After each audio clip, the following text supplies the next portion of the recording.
Hola, hola a todos, ¿cómo están? Muchas gracias por estar en este stream. Sé que han sido días difíciles para nuestro país y me alegra mucho que igual podamos reunirnos todos para conversar, para crecer en comunidad y poder hablar con personas maravillosas de este medio que quieren compartirnos todo su conocimiento. Me presento, yo soy Camila Niño, soy directora de Tan Grande y Jugando y vengo hoy a hostear este stream súper genial, hiper hello. Les comento, este stream es en medio de nuestra Amix Game Jam, la mejor pijamada del mundo mundial. Y esta pijamada es gracias a nuestros sponsors, Asher in the Pit, Gamebreaking Studios, que ahorita vamos a hablar con ellos, Digital Dice, Quiet Gecko, First Flame. Estamos muy contentos de que ellos puedan apoyar esta causa y estén tan interesados en el talento colombiano. Además, gracias a nuestros aliados de difusión como EICTA, Gamers, Hagan y Jugando obviamente, el Colectivo y el Aquelarre. Les cuento que estas charlas que vamos a tener hoy son unas charlas súper interesantes, es una charla pre-jam, de cómo resolver problemas para diseñadores, game designers. Nos van a dar como herramientas y cómo trabajar en equipo, etc.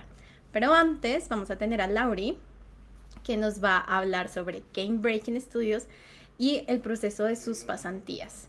Entonces, sin más preámbulos, voy a invitar a Lauri. Bueno, otra cosa que les voy a decir antes de invitar a mis invitados acá. Primero, las preguntas que tengan, pueden ponerlas todas en el chat. Yo las estaré leyendo después de que terminen su presentación para que las respondamos juntos. Y esta charla, la primera parte va a ser en español, donde Laura nos va a contar sobre qué es Game Breaking. Y luego Weasley nos va a hablar del game design, todo en inglés. Entonces, esperamos que puedan divertirse mucho y que disfruten y aprovechen todo lo que van a ver aquí hoy. Ahora sí, voy a traer a Lauri. Eh, Vamos, Lauri. ¿Listo? ¿Me Vuelve. escuchan? Sí. Perfecto. Sí. Aquí estoy. Hola, Lauri, ¿cómo estás? Hola Cami, muchas gracias por invitarnos hoy acá al escenario de Tan Grande y Jugando. Estamos muy felices de poder Sí. unirnos a esta iniciativa. La verdad, desde Game Breaking hemos querido movilizar mucho el crecimiento en Latinoamérica porque hemos encontrado que los ingenieros acá somos otra cosa diferente de lo que hay en el mercado global. Y pues nada, esta es realmente una charla bastante habladita, este primer segmento. Es más que todo como entre informativa y un poquito de story time. Entonces, me comento. Si quieres, no la veo. Creo que la quitaste. Si quieres, la vuelves a poner y Sí, sí, sí. yo la agrego. Un momento, amigos. Espérate, quito esto para que puedas verlo. Listo. Ya lo tienen, entonces los dejo con Lauri. No voy a estorbar más. Cualquier cosa, estaré aquí pendiente de ustedes. ¿Listo? Les estoy yo, Lauri. Listo, entonces vamos a hablar un poquito de cómo es empezar quizás en la carrera de gaming, en el área de gaming como tal. No es un secreto que el desarrollo de videojuegos no es solo un área, no es algo que tú digas, voy a entrar hoy y ya entré. Es algo bastante difícil. Sí, ya sea que estés empezando como a hacer tus propios juegos, o quieras unirte a un estudio, o tengas sueño de unirte a un estudio, realmente es lograble. Y hoy vamos a hablar un poquito de la experiencia que yo tuve y cómo llegué a Gamebreaking Studios, y a donde estoy muy feliz en estos momentos. La pequeña agenda que tenemos para hoy es quién soy yo, por qué les estoy hablando, qué es un GBS o qué es GBS. Eh, vamos de nuevo, como recapitulamos esta historia y lo último es una pequeña sorpresa que tenemos para ustedes.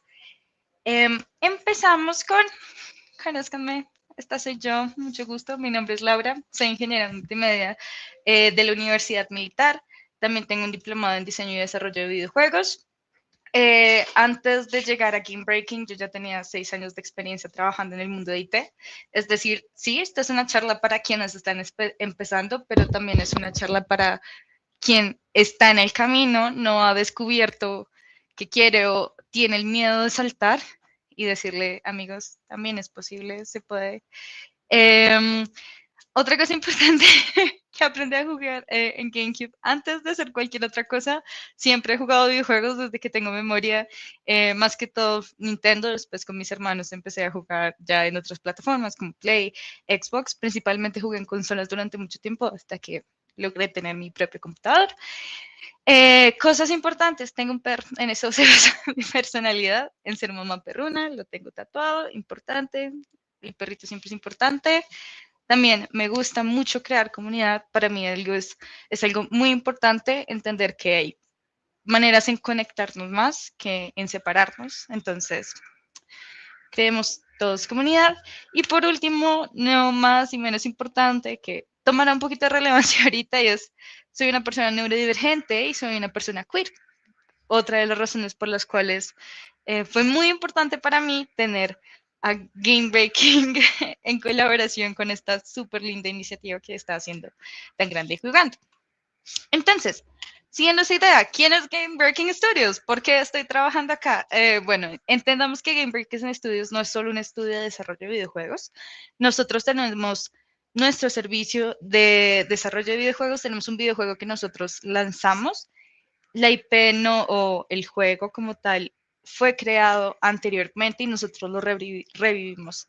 Es Dungeon Rampage. Este juego originalmente era un juego de Facebook que quedó olvidado por allá, pero entre comunidad quisimos revivirlo y tenemos una historia súper entretenida, un blog post donde se habla del revival y de cómo ahora estamos construyendo comunidad y trabajando en el desarrollo completo de este juego. Nuestro core de nuestro negocio es trabajar en co-development. ¿Qué significa esto para las personas que no saben? Los estudios de co-development son estudios que prestan servicios a estudios más grandes. No tengo aquí una pequeña lista de estudios con los que hemos trabajado. Muchos conocerán a Riot Games. Tuvimos una colaboración muy especial con su producto de Valorant, Blizzard. La gente que trabaja en Gamebreaking Studios es gente que ha trabajado en muchos juegos AAA, entonces es increíble, la verdad. Y tenemos en nuestro pequeño servicio, bueno, pequeño no, también ofrecemos un servicio de CI/CD y release para los mismos estudios, para que sea más sencillo agilizar todo ese proceso de despliegue, que es que lo manejamos con este producto, el cual se llama Bespoke CI. Entonces, recapitulando, ¿qué pasó un día con Gamebreaking Studios? Here we go again. Estaba yo un día trabajando, porque no les voy a mentir, yo en ese momento me encontraba en mi propio trabajo, 8-6, feliz de la vida, pero siempre tuve esas ganas como de recurrir y trabajar en los videojuegos. Es algo que siempre fue mi pasión, algo que siempre estuvo ahí, por eso complementé mis estudios con el diploma y estoy pensando como en más. Y un día me encontré con esto, con una linda oferta de pasantía. Entonces yo dije, vaya, es una pasantía en área de videojuegos, yo no tengo experiencia en videojuegos. Decía que era pago, sí, me serviría, que, o sea, en esos momentos estaba muy bien estable, pero yo dije, bueno, un cambio de carrera no sería malo. Y la verdad sí estaba en la posición de privilegio que podía hacer ese salto. Y cuando yo me encontré con la publicación, gracias de hecho a Tan Grande y Jugando, en una de esas publicaciones en Discord, me encontré que había una opción de pasantía paga con trabajo remoto, donde me iban a pagar todas mis cosas sociales y demás. Yo dije, vaya, esto sería bastante interesante. Y entonces en ese momento dije, voy a intentar un cambio de carrera. Claramente, en mi historia fue como no solo ajustar varias cosas, porque pasar de un nivel mid, donde me encontraba, a empezar de cero, fue una decisión totalmente difícil. Dije, vamos a intentarla. ¿Qué es lo ¿Qué es lo que puedo perder? Y la verdad, yo llegué con esa actitud a mi primera entrevista. Les dije a dos queridos compañeritos, ¿qué más voy a perder si ustedes me dicen que no en esta primera entrevista? Igual sigo teniendo mi trabajo. Y fue increíble. Todo el proceso de aquí en adelante fue increíble. Descubrir que habían personas que realmente deciden trabajar por la profesionalidad, o sea, gente muy profesional, gente que se preocupa por la estabilidad, la cual es otra cosa importante. Sabemos que desafortunadamente la industria de videojuegos es una industria muy volátil, que hoy sabemos que hubo un release y mañana escuchamos que salieron 2.000 personas de ese estudio. No es algo tan sencillo.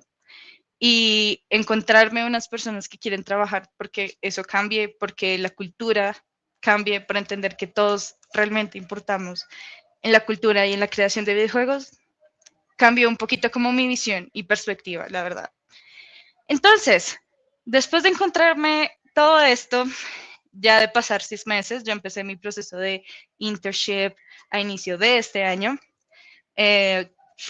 Ahora trabajo full time. Me desempeño como Build and Release Engineer. Me encargo, como les mencioné, nuestro producto de Bespoke CI, el cual ayuda, es un poco más técnico, más de lo que ustedes suelen ver en la industria o de roles que se escuchan mucho en la industria, pero es un rol bastante interesante. Es un rol más de ingeniería, pero es un rol en el que me he desempeñado todo este tiempo. Y hoy, desde Gamebreaking Studios, igual seguiremos haciendo esta oferta durante el Game Jam. Nosotros tenemos pensado volver a abrir otras pasantías. Entonces, ¿ustedes creen que yo desde el día cero iba a estar, hace un año, si ustedes le hubiesen dicho a la Laura de hace un año de, mira, el próximo año estás trabajando en un estudio de videojuegos y al día siguiente construyendo una comunidad increíble y estando incluso en el yate con los co-founders y los demás personas, les habrían dicho, qué loco, eso estaría increíble. Yo en Costa Rica nunca lo había pensado y mucho menos con un equipo tan grande. Me gustaría, nosotros no le llamamos a esto familia, le llamamos el culto, porque suena más chévere el culto y familia está como muy, no es la mejor palabra para usar en este contexto, pero nuevamente aquí tenemos una foto de casi todos que no pudimos ir al retiro. Por cierto, el retiro generalmente suele estar incluido en la experiencia de pasantías, pero queríamos extenderle desde Gamebreaking esta linda invitación a que se suman a nosotros. Por el momento, si ustedes se dirigen a nuestra página de carreras, no es posible encontrar una oferta directa de internship, ya que todavía estamos terminando como de ajustar todos esos ítems, logística, claramente por lo que hacemos contratación internacional, pero si ustedes se dirigen a ese QR code o si quieren también les puedo dejar en comentarios, o bueno, ahorita Cami, si quieres me ayudas compartiendo también el formulario en el chat, van a poder tener de primera mano unirse a nuestra waitlist y eso significa que van a tener prioridad. Todos sus CVs van a ser revisados de primeras. Muy importante, es necesario que las personas que se quieran inscribir tienen que hablar inglés, es necesario. La mayoría de nuestro equipo está distribuido por toda América. Tenemos compañeros en Brasil, tenemos compañeros en Canadá, la mayoría está en Estados Unidos y aunque tenemos a varias personas en Latinoamérica, también para hablar con clientes y demás es súper necesario que sean bilingües. En algún punto forzaremos el estudio a ser bilingüe porque también somos muchas personas de habla hispana, pero les abro esa invitación como de primera mano para los demás. Y eso sería en general. No sé si por algún momento tengan algunas preguntas, algo. ¿No? Camille, no te estoy escuchando. Espérate. Y bueno, hablándoles un poco más acerca. Tranquilo. Perdón. No, te están dando como alabanzas, te están diciendo como que cambiaste de trabajo, felicitaciones, y la verdad sí, súper admirable. estar en una posición, digamos, de comodidad donde tú ya tienes tu carrera y llegar a cambiarla es algo de valientes y algo que requiere mucha pasión también. O sea, creo que eso es lo que nos une a todos en los videojuegos. Eh, Aquí preguntan que si sabes si ese proceso se podría hacer para prácticas de la universidad. Podríamos revisarlo. Siento que es algo que se debe evaluar caso a caso, porque realmente lo que nosotros manejamos es un modelo de prácticas muy estadounidense, muy realmente como tú aquí en Colombia o yo aquí en Colombia estaba afiliada a pensión, salud, ARL, absolutamente todo. Mm, Pero igualmente sería como bueno entablar esas conversaciones quizás con las universidades de las personas para ver qué totalmente. posibilidad. Porque si es, Sí, digamos, hay cosas con las que nosotros cumplimos, las cuales es tú entras y te asignan un mentor, sí o sí. También súper chévere que de una vez, muchas veces las universidades te exigen que tengas como trabajo directamente, bueno, manos en trabajo real. Nosotros te ofrecemos eso. Y es como todo, generalmente son de 3 a 6 meses, mi pasantía duró exactamente 6 meses, entonces se pueden estar en discusiones. ok, súper. Em, te invito, amigo, amiga, amigue, que hables con tu universidad. Pues el correo de Game Breaking es público. Que les manden un correo para ver si pueden hacer un partnership. Sería muy chévere que pudieran tener como que los estudiantes de su universidad pudieran tener una entrevista con los de Game Breaking, a ver si pueden estar en esas internships y si les valen con el proceso universitario pues de acá de Colombia. Entonces te Ujú. invito a que lo hagas. Empodérate. Exacto. Tenemos otra pregunta acá y es si hay pasantías para artistas 2D.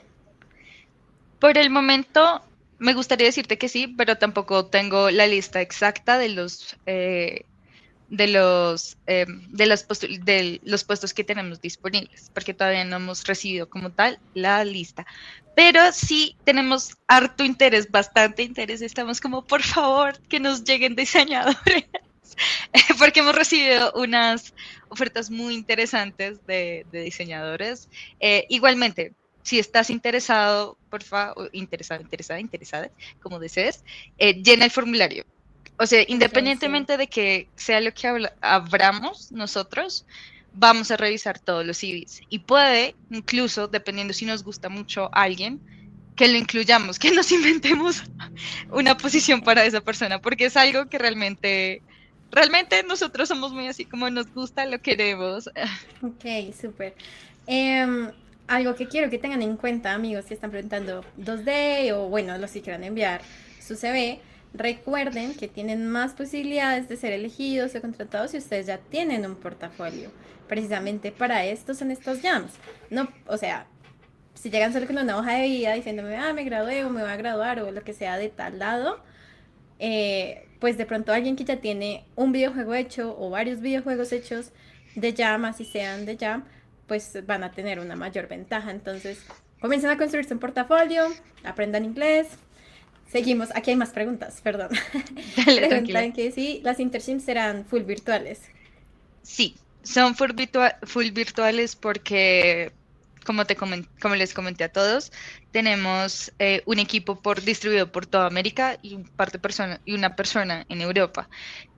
Sin embargo, como también es nuestro core, de nuestra cultura, nosotros nos vemos una vez al año.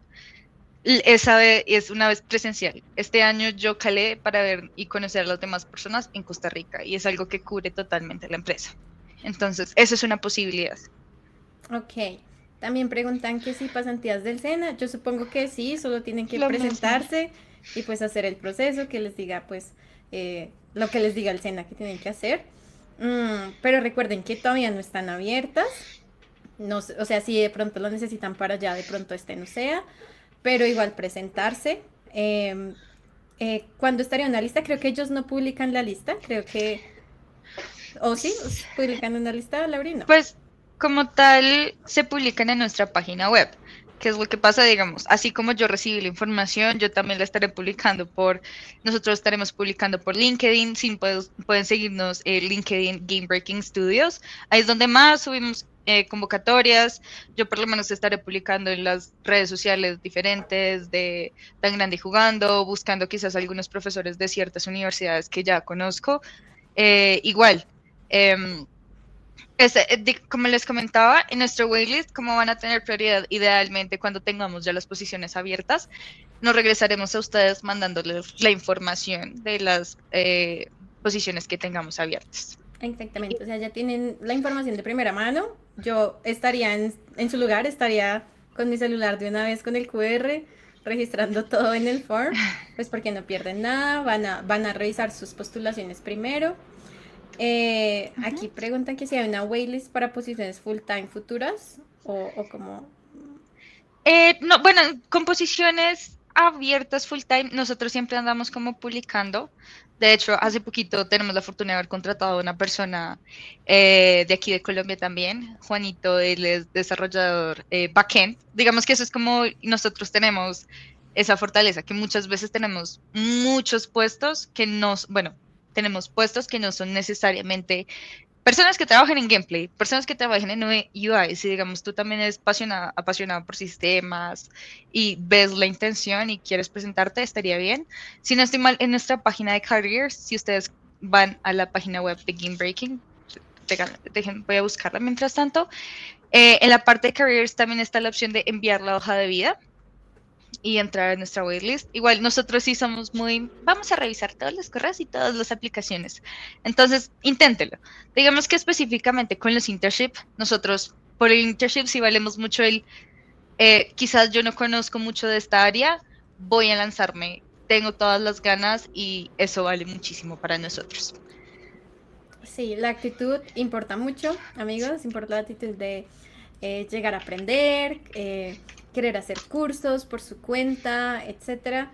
Aquí me preguntan lo del SENA, sí, o sea, igual tienen que ver porque las pasantías de Game Breaking, unas son de 3 meses y otras son de 6 meses.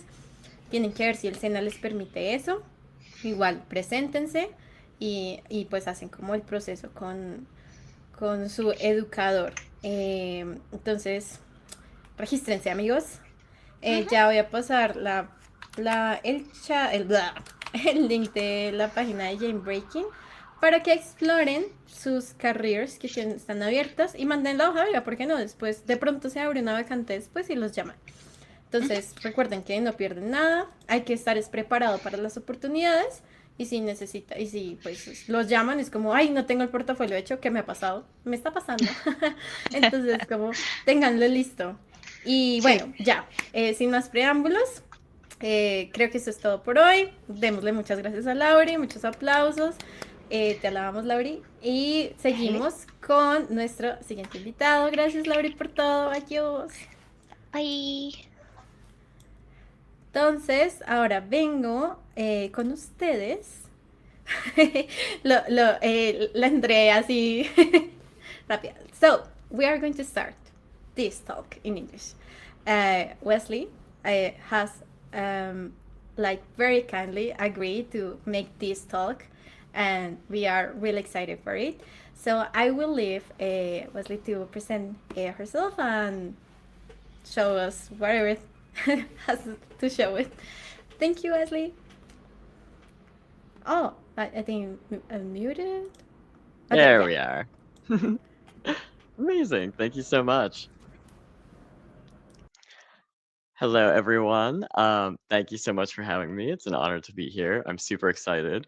When Laura asked me to give a talk, I asked what I could give a talk about, and she said anything. So I said, what was it like to be doing a game jam when I was, back in college? And I was like, all right, what do I wish I knew back at that time? And then I put it all in a PowerPoint for you guys. So let's do quick introductions. Hi, my name is Wesley Vienna Elmer. I use they, them pronouns. I am gender fluid, non binary, kind of a femme leaning, depends on the weather, but point stands. I am a technical game designer. Technical game designer refers to a game designer who has both the skills to design a game and build out systems, but also to do those on a technical level, to write the code necessary. You'll often find a technical game designer like me doing prototypes for other companies rather than having to pay a programmer and a designer. You can just send me and I'll do my best. I have 4-ish years of industry experience, I realized recently. Very, very exciting. I had to update this presentation from 2 years ago. I work for a little studio you may have heard of in the last 10 minutes called Gamebreaking. As Lau so kindly explained, we do code development, which is where I spend most of my time, hopping over to other studios to assist with building out specific systems or helping with design questions, that sort of thing. Um, I can't, unfortunately, elaborate very further on that. A lot of it is super secret. But what I'm trying to get at is that I've worked at a lot of studios over the last 4 years. And having that privilege, I've been able to observe a lot of the good habits that teams have and some of the habits that hold teams back. So I'm very excited to share with you. Right now, I'm working on the aforementioned Dungeon Rampage as the game's designer and sort of director. Um, it's a Flash game from 2017 that shut down, and we managed to relaunch in early access. Go check it out on Steam right now. The money from that goes directly to me and Laura's paychecks. So, side quest about game breaking over. How did I get into game development? Well, it all started in high school when I was on my school's robotics team and I was the lead programmer. But I really, really wanted to make art. I was doing really well in my drawing classes. I was having a lot of fun. And I asked my college advisor if there were any jobs where I could do art and do programming. And so I ended up applying to a program up in Vermont in the United States at Champlain College to do game design. I have a Bachelor's of Science in Game Design, specialized in systems design, and this is the only graduation photo that I have from that period of time. It was fun. So, a few things about me personally. I live in New York City and Brooklyn in the United States. My favorite game is Magic the Gathering. Outside of that, I love to do sewing. And this is a photo of my dog, Billy, when she was a puppy. Now, all of that aside, let's get into it. I want to start this presentation with one of my favorite quotes. Wesley, I only have 48 hours to make a video game with my team. How do I make the most of my time?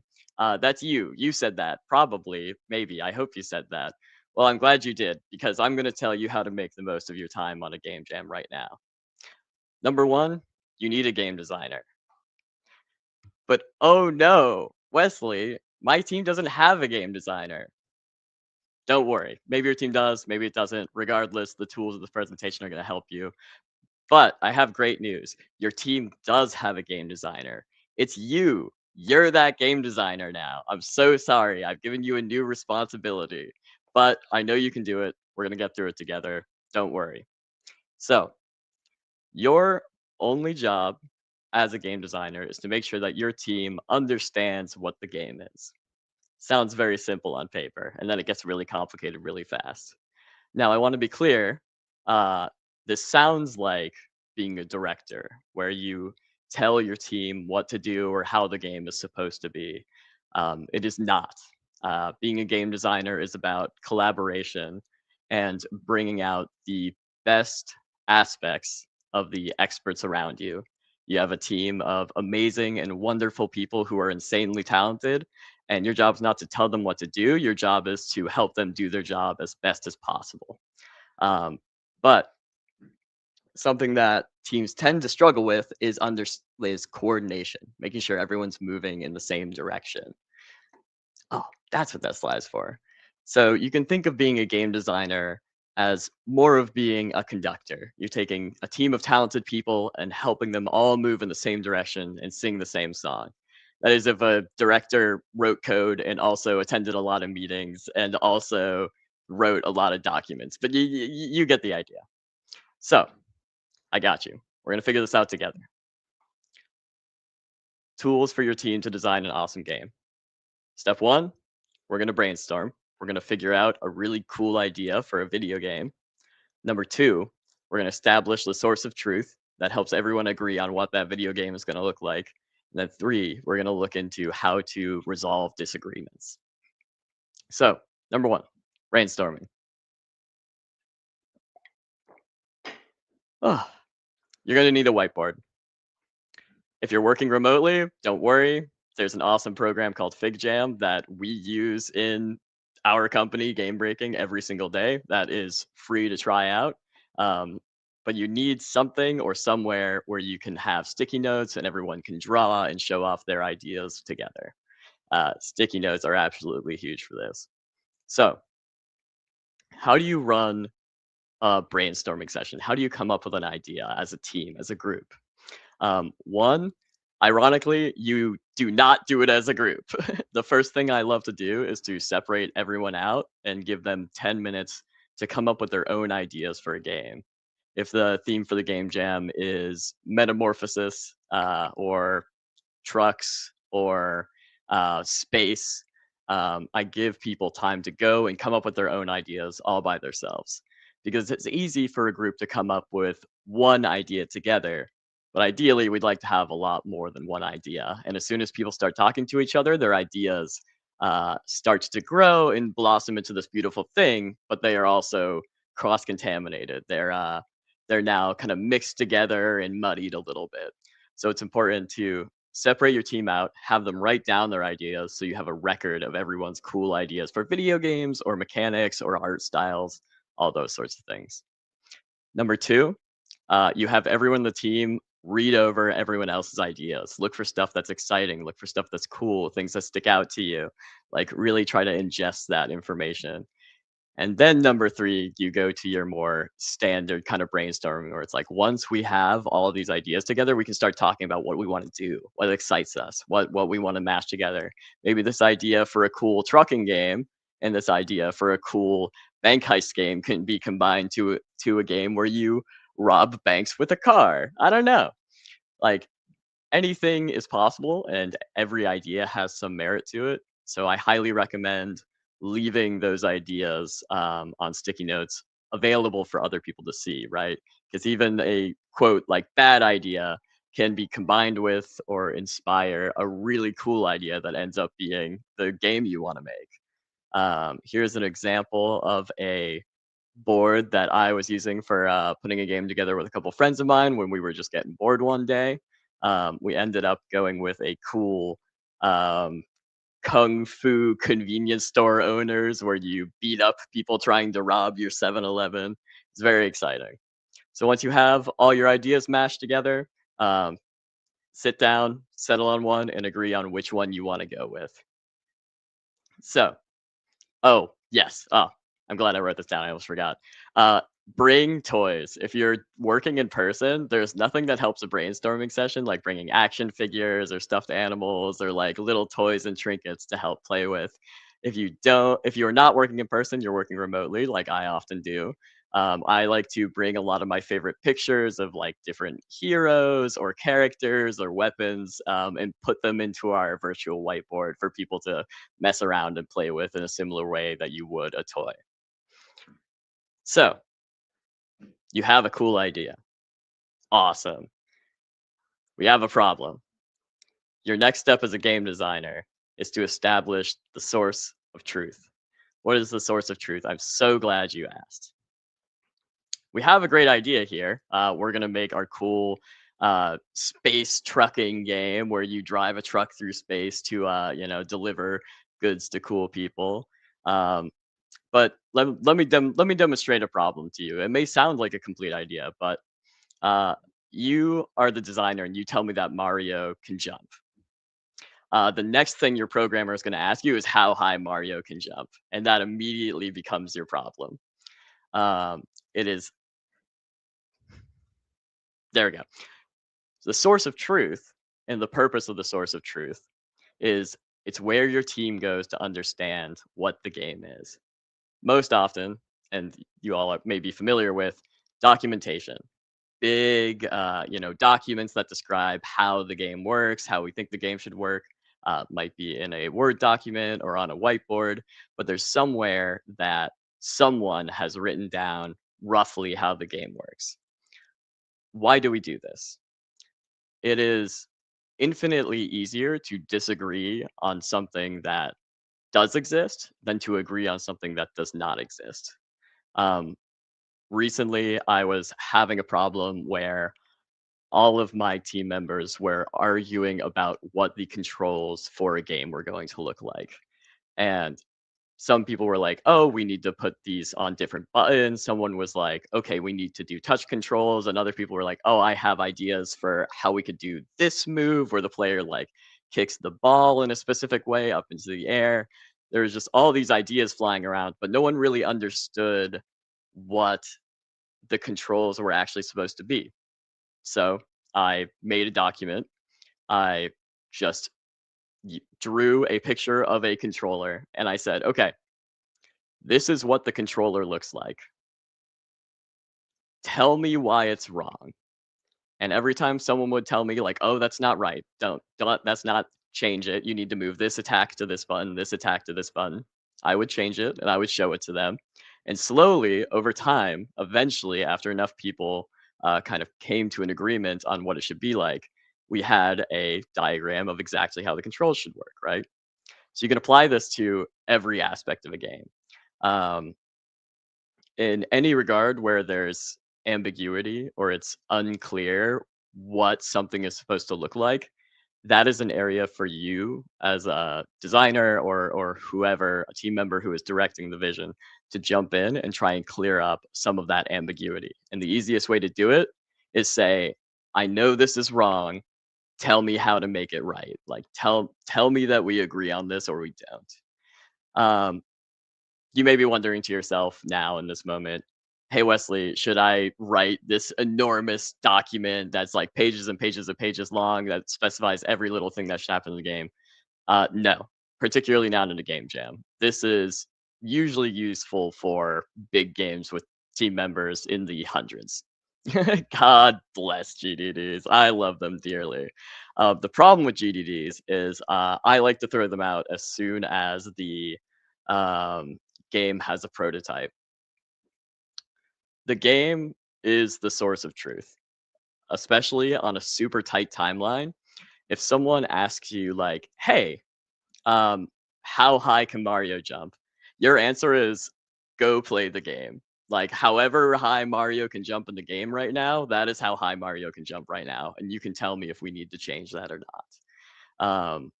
This is why it is deeply important to get a prototype together as fast as possible. There's a prototype my wonderful friend put together of that aforementioned Kung Fu 7-Eleven weird combat game. And immediately, as soon as we put it together, we were like, oh, okay, we need to make the attacks faster. We probably need to reduce the number of soda cans flying over the space. Suddenly, everyone understood what the game is and what needed to be changed about it. And for this reason, it is super important to be playing the game constantly. Um, your goal as a designer is create a document or source of truth. Just make sure your team understands the game long enough to get a prototype together. Once you have the prototype, you have the guiding light for what the game is currently and what needs to be changed about it.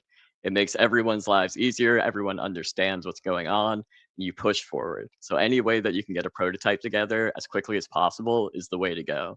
I even frequently make board games out of like live action games just to have something to point my coworkers out and point my teammates out and be like, this is what I think things are. Are we on the same page? Just making sure everyone's on the same page and knows where we're moving.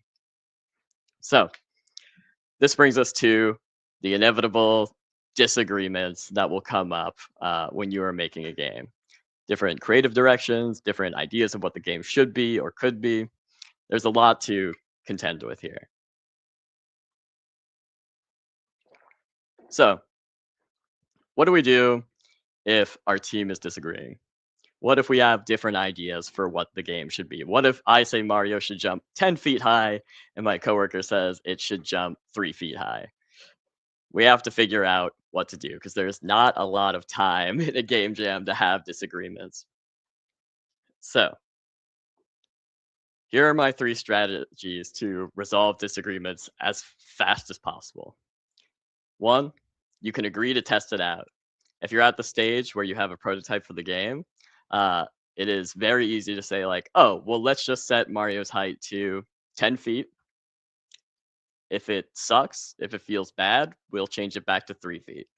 You can stop having a discussion about it and just go see in real time if it is a good idea or not. If you can find any way to test it out, that's a great way to resolve the disagreement, but also like very often you'll prove yourself wrong. I found many times where I'm like, oh, we should put the heavy attack on the A button. Someone tells me that's a bad idea. I go and try it, and then immediately I'm like, ah, yes, that was a bad idea. Whoopsies.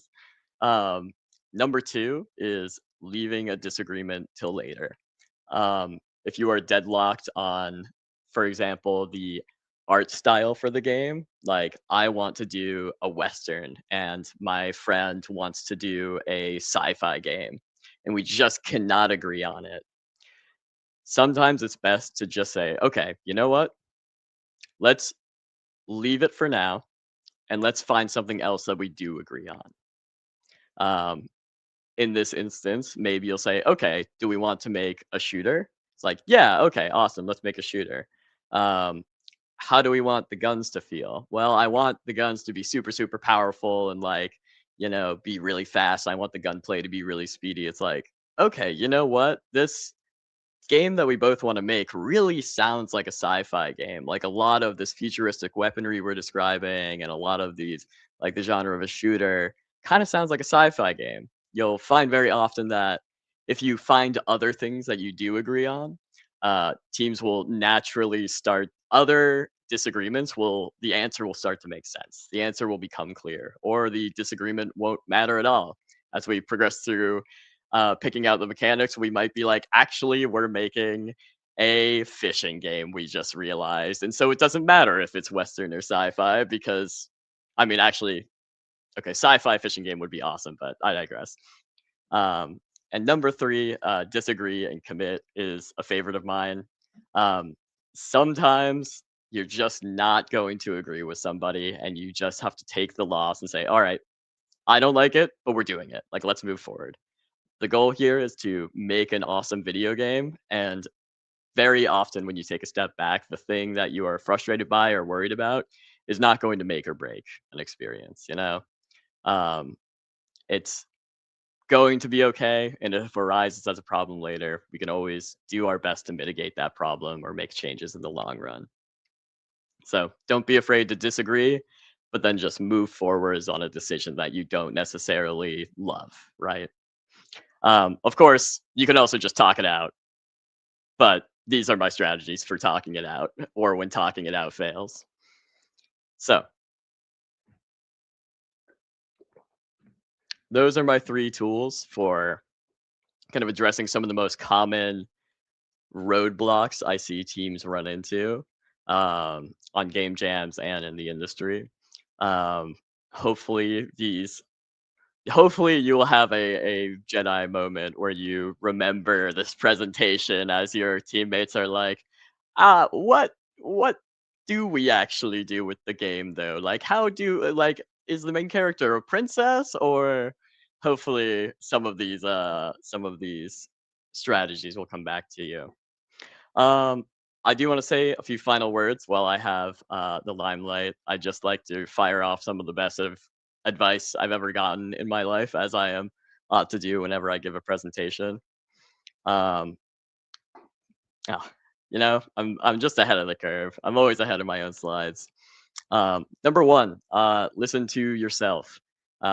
It's very easy to lose track of what you want to do with your life, and especially in an industry as competitive as the game industry, it's easy to feel a lot of pressure to like perform a certain way or be a certain role.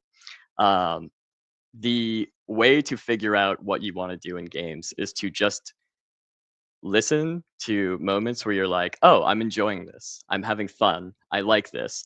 And then just keep doing more of that. I ended up becoming a technical game designer because I started an internship at Gamebreaking Studios. You may have heard of them. And I wrote a bunch of code to compare the stats on RPG monsters. And my boss said, I didn't know you could write code at all.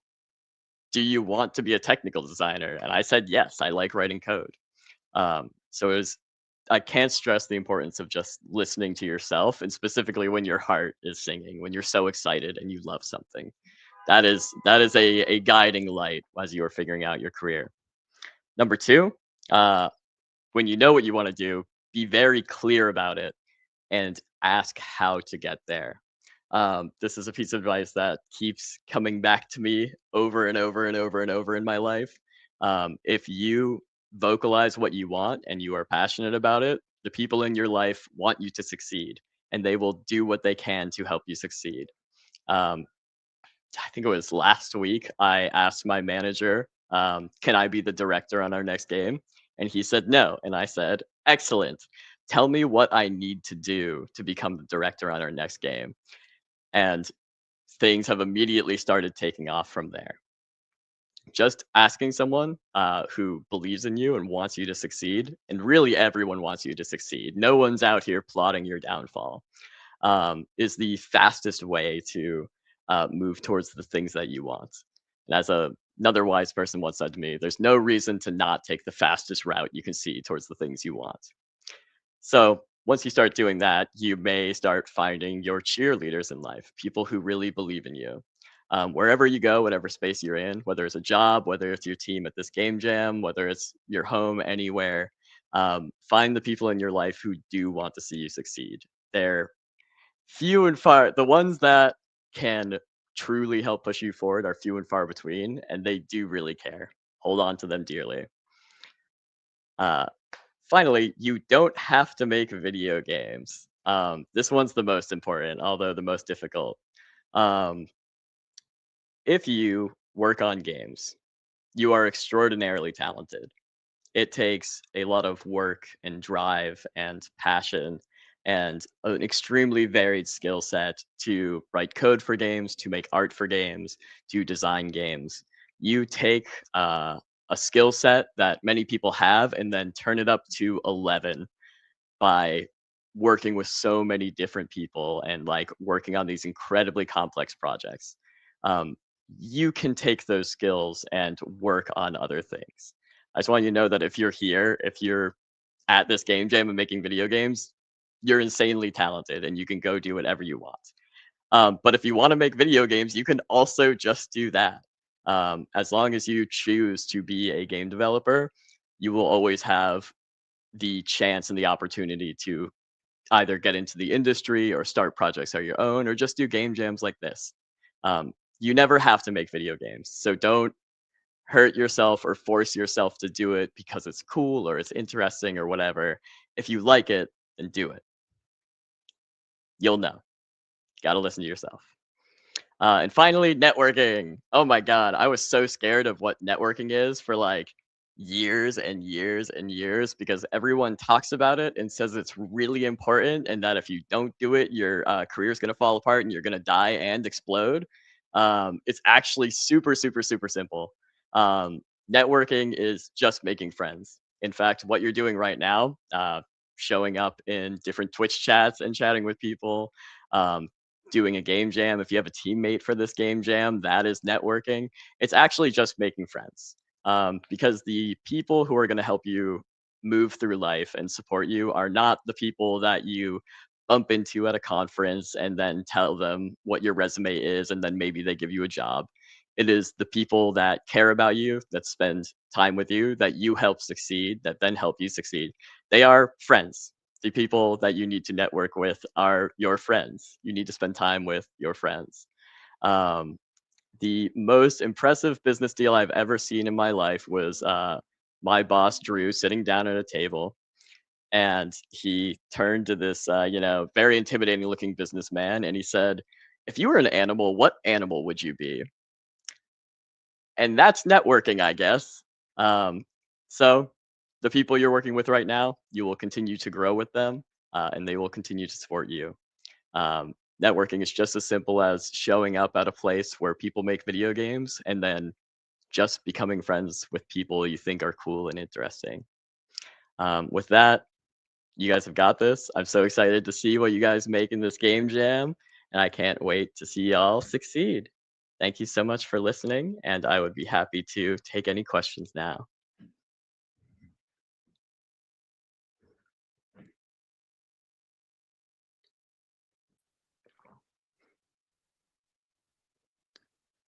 Oh my God, my mic hates me. Oh my God. I've been working remote for 4 years. It never gets easier. It Yeah, no, never like, gets easier. yeah, same. So, if any of you have any questions, please uh, put it in the chat. I see like everyone is like, oh yeah, you are great. First question, you are so cool. Cora is a programmer and she's so great too. Oh, my little heart. Everyone loved your talk, as you can see. Final Oh, pause. The mic, yeah, the mic. very true. Precisely. So I think that everything that you said was is like really valuable. I always encourage people to go networking, go to these events that we host.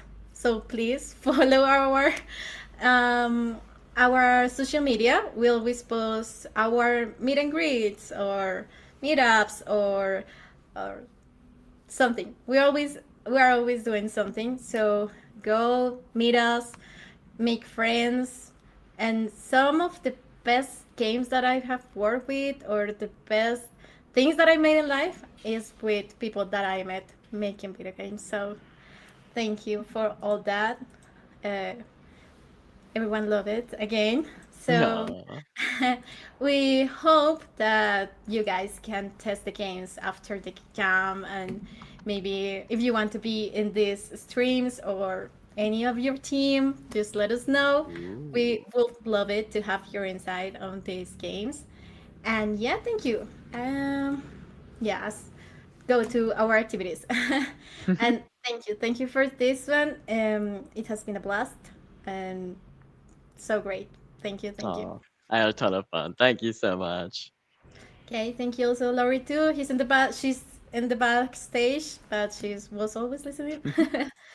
No. um, and I don't know if you I'm going to go to Spanish now. ¿Alguno tiene alguna pregunta que de pronto quiera hacer en español y yo se la puedo traducir a Wes o algo así? También podría ser. Vamos a dar un momento. Si no, igualmente, pues recuerden que están las redes de Game Breaking, las redes de Tan Grande y únanse al Discord donde vamos a tener nuestra jam. Les estaremos enviando en los correos con los links y todo para que puedan crear sus equipos, encontrar a sus amigos y hacer un juego genial. Y si no, como dijo Wes, no está mal. No tienes que hacer el juego. Lo importante es divertirse mucho. So I think we don't have any more questions. Oh yeah, we have more questions. Oh. Do you think it's easier to become a tech artist from design to dev? Easier to become a tech artist from design to dev. Ooh, that's a good question. It is. I mean, like, okay, the reality is, if you want to do it, you just can. Give it enough time and enough practice, and finding people who will help you. Yes, any direction is possible. If I had to guess, as someone who's not an artist, I think it would probably be easier to be an artist and then learn the tech portion. Art requires a lot of practice to become very talented at, and programming also requires a lot of practice. But to be a tech artist, you have to know a lot more art than you do programming. You have the barrier to entry is a little lower, but either direction is very, very possible. Okay, great answer. And yes, art is really hard. It's really competitive, but it's really hard. Yes. We have a question here. In your experience, what was the most challenging experience you've ever had, like in gaming, I guess? Oh, that's a great question. Um, I honestly think I have two answers. The most difficult was I was sent to Los Angeles, which for me is on the other side of the country. It's an 8-hour flight to work on a project for 3 months that should have taken probably a year, but we didn't do that. I built out every single menu for the entire game with the help of a wonderful artist, and just did all of it on my own with a lot of support from other engineers. But it was very scary to go and like be in a new place and do a new thing for the first time, um, and also to be solely responsible for doing all of these menus kind of on my own. Was the first time I was like in charge of a whole thing in a professional setting. The most challenging experience though is every time I screw up really badly. Honestly, I remember disappointing a client for game breaking for the first time and receiving feedback on how I needed to improve. It was a really difficult experience to hear that I wasn't doing good enough and wasn't meeting expectations, but it also was an amazing opportunity to grow. I've learned more than ever and wouldn't be here now if I hadn't gotten that feedback on needing to take the work more seriously and also be more communicative, and like kind of raise flags when I needed help rather than focusing on one issue. Basically, everyone I've met who's very successful in the game industry has screwed up many times, so don't be afraid to. Yeah. And if anyone gives you feedback, it's because they think you can do better and you can. Exactly. So we have another question. Like, if I want to be a technical game designer, where should I start? Oh man, you know what's funny? I almost gave a presentation on how to become a technical game Oh, designer. damn. Sorry to Sandy. So, I mean, it's sort of similar to tech art, where like depending on where your skill set is at now, you'll want to start building the other skill. Um, so if you are a very talented programmer, now is the opportunity. Now is the time to start both building up your game design skills and like what fundamentally makes a good game. But what makes a good game designer and therefore technical designer is helping teams communicate and move forward. Like that's the real sauce of being a game designer. On the flip side, if you are already a talented game designer, then now is a good time to there start looking up one of the many programming courses online or taking classes, and just start kind of throwing yourself into projects that sound fun or interesting or exciting. Look for opportunities to get into the engine. In this game jam, if you're a designer, ask your programmer if you can help and if they'll show you a thing or two. That's great. The game jams are great to test new skills, like, or learn something new. It's great. Absolutely. I have another one. For a game jam, do you think it's easier to work in Unity or Unreal as noobs? Oh, that's a good question. Okay, my gut is this is the first like hard game development question versus like kind of philosophical question. Okay, I think Unity is where I started. Unity is also very straightforward, um, in the sense of as opposed to Unreal Engine, where you have to deal with blueprints and C++.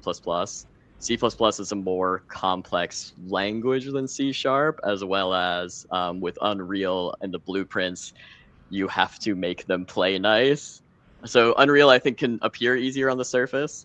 Um, however, if I were you, I would probably go with Unreal because it will pay off in the long term. And why not start learning now? Oh my god. Okay. It's Yeah. risky. The It's a question is, bit do you want to make a risky. good game or learn some new Like, skills? do you want to learn or do you want to finish the game or Yeah, it's like up to you have you. to ask yourself some questions. Yeah, Remember that it's also Godot that is free and it's I open love source, Godot. and Yeah, we now have like a huge amount of tutorials, and also we have many mentors on all the engines like Unity, Unreal. angle that you can ask. So ask yourself what type of game you want to do, and then you can choose the engine. That would be my advice. And we have two more. Sorry. No, no, Um, not at all. Thank you so much for the talk. Very useful. Which game or games have recently captivated you and why? Oh man, okay. The other day it was midnight, and I spent 15 minutes on the side of the road explaining to my brother, who does not play video games, why Hunt Showdown 1896 is such a good video game. I have truly never found a game that builds tension so effectively. It's for those of you who don't know, extraction shooter that takes place in like ye olde times. Um, it does such a good job of making me scared every second of the day that someone's going to pop out of a bush and try to murder me. And for some reason, that feeling is just so exciting. It always keeps you engaged and in the moment and like always kind of in the world. Because if you aren't, you will probably get murdered, which is super exciting. I don't play a lot of shooters or that type of game. I get dizzy easily. Very fair. But hearing you talk about it, like I am like, I could try it. Highly recommend. And the last one would be, what's your go-to tool for quick prototyping? Use whatever engine the team is already working on, or do you test your ideas in the abstract in a lower friction environment? Ooh, that is a very good question. That's a very in tune question. Um, so at the end of the day, the highest air quotes like value prototype is going to be the game itself. But for quick and easy prototyping, I almost never actually build something out in the game engine. Like if I need something like now, I am busting out like other board games and using the pieces from those to kind of demonstrate my ideas or index cards and writing things down. If it's more of a real-time game, I have even like played pretend with my coworkers before, where we're like, if I was going to prototype an extraction shooter, I'd be like, here, I spent $25 on Nerf guns. We're gonna pretend to play the game idea I have. Like truly, whatever it takes to even get a vague sense if it's gonna be fun.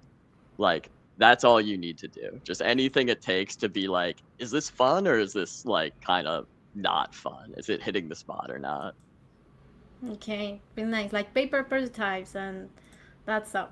Okay, really nice. I love playing games for explaining other games.